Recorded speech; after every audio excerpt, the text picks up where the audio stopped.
ചോര കൂടാൻ ചീര കൂട്ടുക എന്ന് പറഞ്ഞാൽ അനീമിയ പോലുള്ള അസുഖങ്ങളിൽ ചീര ഉപയോഗിക്കുന്നത് വളരെ നല്ലതാണ്. നീര് കൂടിയാൽ മോര് എന്ന് പറഞ്ഞാൽ ശരീരത്തിൽ നീര് കൂടിയാൽ അത് കുറയ്ക്കാൻ പുളിയില്ലാത്ത കാച്ചിയ മോര് കൂട്ടുന്നത് നല്ലതാണ്. അരവയറുണ്ടാൽ ആരോഗ്യമുണ്ടാകും. വയറ് നിറയെ ഭക്ഷണം കഴിക്കരുത്. അരവയർ എപ്പോഴും കാലിയാക്കി വയ്ക്കാം. അപ്പോൾ ആരോഗ്യമുണ്ടാകും. അതിവിടയം അകത്തായാൽ അതിസാരം പുറത്ത്.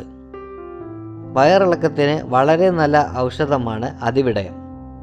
ചക്കയ്ക്ക് ചുക്ക്, മാങ്ങയ്ക്ക് തേങ്ങ എന്ന് പറഞ്ഞാൽ ചക്ക തിന്നുണ്ടായ ദഹനക്കേടിന് ചുക്ക് കഷായം വെച്ച് കുടിക്കുക. മാങ്ങ കഴിച്ചുണ്ടായ ഉൾപ്പുഴുക്കത്തിനും ദഹനക്കേടിനും തേങ്ങാപ്പാൽ കുടിക്കുക, അല്ലെങ്കിൽ തേങ്ങ തിന്നുക. കണ്ണിൽ കുരുവിന് കയ്യിൽ ചൂട് എന്ന് പറഞ്ഞാൽ കണ്ണിൽ കുരു വന്നാൽ കൈകൾ തമ്മിൽ കൂട്ടിത്തിരുമ്മി ആ ചൂട് കൊള്ളിച്ചാൽ ആ കുരു പോകും. രാത്രി കഞ്ഞി രാവണനും ദഹിക്കില്ല എന്ന് പറഞ്ഞാൽ രാത്രിയിൽ കഞ്ഞി പോലും ദഹിക്കാൻ ബുദ്ധിമുട്ടാണ്. അതുകൊണ്ട് ലഘുവായ ഭക്ഷണം മാത്രം കഴിക്കുക. തലമറന്ന് എണ്ണ തേക്കരുത് എന്ന് പറഞ്ഞാൽ അർഹതയില്ലാത്തത് സ്വന്തമാക്കിയാൽ അർഹിക്കാത്ത വേദന അനുഭവിക്കേണ്ടി വരും. ഒന്നുകൂടി ചുരുക്കി പറഞ്ഞാൽ നാം എന്താണെന്നുള്ള ബോധത്തോടു കൂടി ആത്മസംയമനം പാലിച്ച് ജീവിക്കുക. നേത്രാമയെ ത്രിഫല. നേത്രരോഗങ്ങളിൽ ത്രിഫലയായ കടുക്ക, നെല്ലിക്ക, താനിക്ക എന്നിവ ഉത്തമം. സ്ഥൂലന് ചികിത്സയില്ല എന്നു പറഞ്ഞാൽ അമിതവണ്ണമുള്ളവരെ ചികിത്സിക്കാൻ ബുദ്ധിമുട്ടാണ്. ഉപവാസം ആരോഗ്യത്തിലേക്കുള്ള രാജപാത. ഉപവസിക്കലാണ് ഏറ്റവും നല്ല ഔഷധം എന്നാണ് അർത്ഥം. ആദി കൂടിയാൽ വ്യാധി. അമിതമായ ആകുലതകൾ ഉള്ളവർക്ക് രോഗങ്ങൾ വന്നു ഭവിക്കും. ചുക്കില്ലാത്ത കഷായമില്ല. ഒട്ടുമിക്ക കഷായങ്ങളിലും ചുക്കുണ്ട്.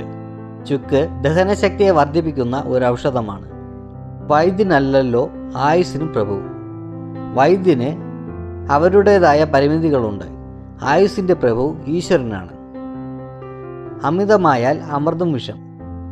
ശരീരത്തിന് ആരോഗ്യം തരുന്ന ഏത് വസ്തുവും അമിതമായി ഭക്ഷിച്ചാൽ അത് വിഷം പോലെ ഭവിക്കും. അടിയിൽ എണ്ണ തേച്ചാൽ തലവരെ, ഉള്ളംകാലിൽ എണ്ണ തേച്ചാൽ അതിൻ്റെ ഫലം തലവരെ കിട്ടും. നീർവാളം ശരിയായാൽ ഗുണം, അമിതമായാൽ ആനയ്ക്കും മരണം എന്ന് പറഞ്ഞാൽ കൃത്യമായ അളവിൽ നീർവാളം വയറിളക്കാൻ ഉപയോഗിച്ചില്ലെങ്കിൽ ആന പോലും മരിക്കും എന്നർത്ഥം. കിഴിയിൽ പിഴച്ചാൽ കുഴി, പിഴിച്ചിൽ പിഴച്ചാൽ വൈകുണ്ഠയാത്ര സൗജന്യം എന്ന് പറഞ്ഞാൽ കിഴിയും പിഴിച്ചിലും നോക്കിക്കണ്ട് ചെയ്തില്ലെങ്കിൽ രോഗി മരിക്കും. അജീർണേ ഭോജനം വിഷം എന്ന് പറഞ്ഞാൽ പ്രാതൽ ദഹിക്കും മുൻപ് കഴിച്ച ഉച്ചയൂണും ഉച്ചയൂണ് ദഹിക്കും മുൻപ് കഴിച്ച അത്താഴവും വിഷമാണ്.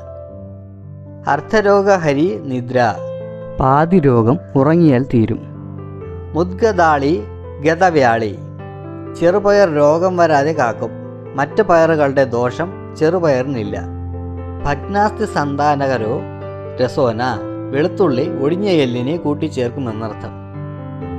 അതിസർവത്ര വർജയേൽ എന്നാൽ ഒന്നും അമിതമായി കഴിക്കരുത്, ചെയ്യരുത്, ഉപയോഗിക്കരുത്. നാസ്തി മൂലം അനൗഷധം എന്ന് പറഞ്ഞാൽ ഔഷധ ഗുണമില്ലാത്ത ഒരു സസ്യവും ഇല്ല. നിത്യം സർവരസാഭ്യാസ എന്ന് പറഞ്ഞാൽ ദിവസവും 6 രസവും ചേർന്ന ഭക്ഷണം കഴിക്കണം. ഉപ്പ്, കയ്പ്, ഇനിപ്പ്, ചവർപ്പ്, പുളിപ്പ്, കഷായം എന്നിവ. ആഹാരോ മഹാഭൈഷജ്യ മുച്യതേ എന്ന് പറഞ്ഞാൽ ആഹാരമാണ് മഹാമരുന്ന്.